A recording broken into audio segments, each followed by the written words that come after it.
Hi, my name is Michal and welcome to Unreal5Master Introduction to Procedural Content Generation. In this tutorial I'm going to show you how to generate scattered data around given points. So, as you can see in this example, we have bigger rock and smaller pebbles or rocks scattered around it.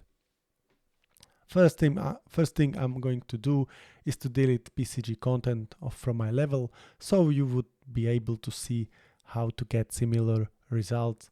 Now we go to subgraphs and create new PCG graph. Let's name it PCG scattered subgraph. It's a subgraph because we will never use it on its own, but only as a part of bigger PCG graph. So first thing is to create points grid. It just create a regular point or grid of points. We need to make it local and uncheck cool points outside of volume. It allows us to be independent of PCG volume. Then we modify bounds and 10 values should be fine. Then we copy points. It's a special operation which allows us to duplicate this grid to our input points. But we need to define target first. It means to add custom pins. So to define our input, on input we have points data and points mask.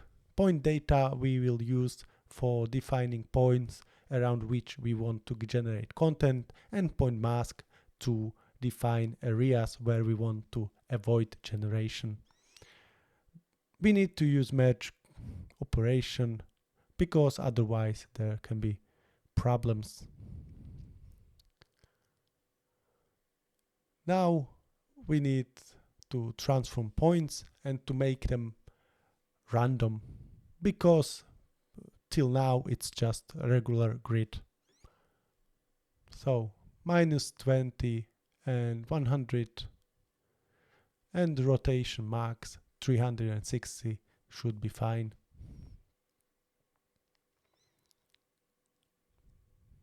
Okay, this was a mistake. To inspect it, and we just commented randomize points, location and rotation. Now we calculate distance from our scattered points to our input points by using distance operation.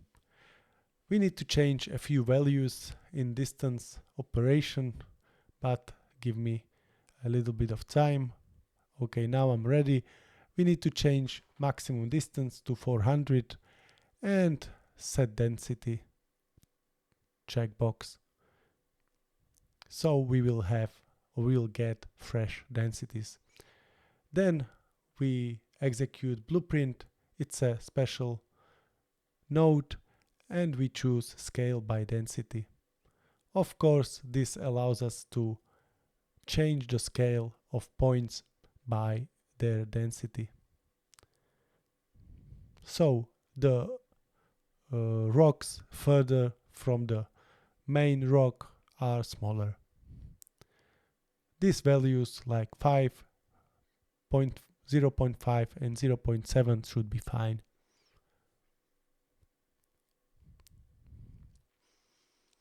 So finally we make difference. So we want just to get our scattered points and not the main points or points on input. So we subtract them. Of course, this difference should be binary. Okay, let's clean our graph a little bit. Okay, So then we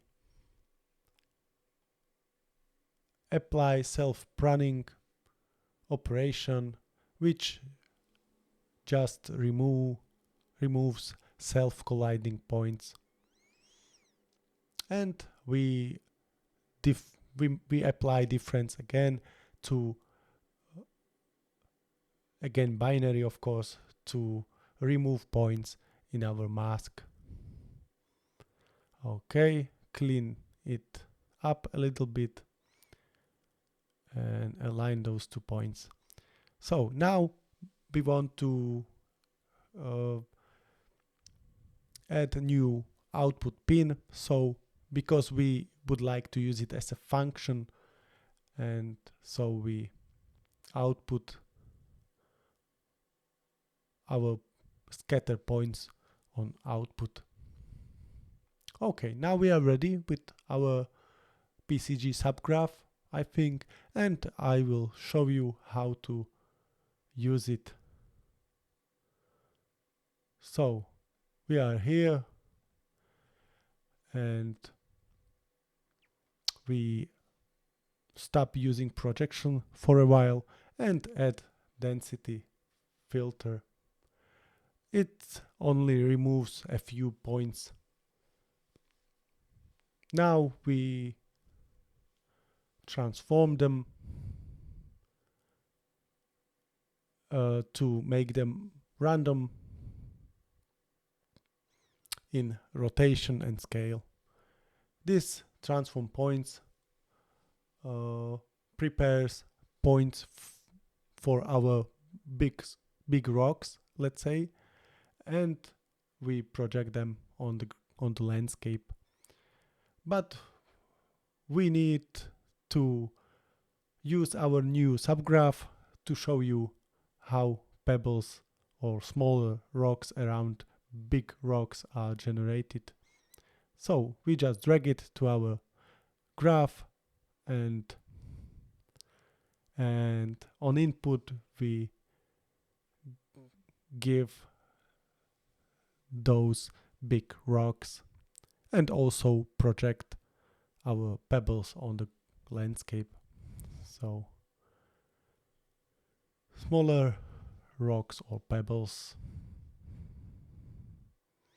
and put our huge rocks as an input to our scattered subgraph.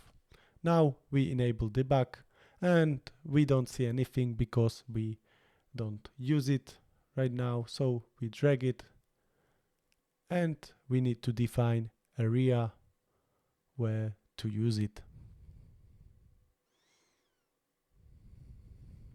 So we take our tag, and as we can see, the results are as expected.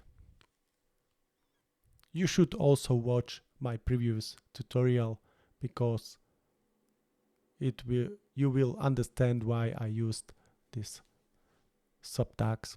Thank you for watching and goodbye.